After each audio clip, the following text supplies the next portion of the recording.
വടിക്കരടി തന്ന വടിയാ. ഹേ, വടിക്കരടിയോ? അതാരാ?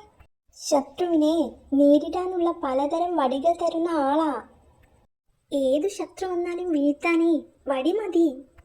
പലതരം വടികളുണ്ട്. ചെറുവടി, കുറുവടി, മുളവടി, പിടിവടി, അടിവടി, തലവടി, തറവടി.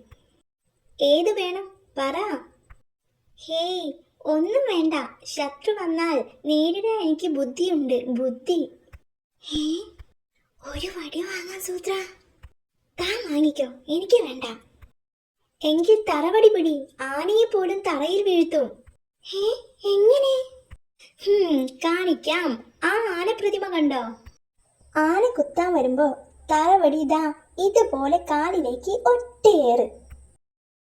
ആന അതോടെ തറയിൽ വീഴും. ഞാനും വടി എറിഞ്ഞു നോക്കട്ടെ. അങ്ങനെ തന്നെ. ഹി ഹി ഹി. സൂത്ര, ഒരു ആന വന്നിരുന്നെങ്കിൽ തറവടി ഒന്ന് പരീക്ഷിക്കാമായിരുന്നു. ഹി ഹി ഹി. ഹേ, പറഞ്ഞു തീർന്നില്ല. ദാ വരുന്നു ബബ്ബബ്ബ. തല്ലാനുള്ള വരവാ. സൂത്ര, തന്റെ ബുദ്ധി വേണോ എന്റെ വടി വേണോ? സൂത്രമൊന്നും കിട്ടുന്നില്ല. ആദ്യം തന്റെ വടി. ഓക്കെ സൂത്ര. ഹേ, താൻ എങ്ങോട്ടാ? താൻ മറന്നോ?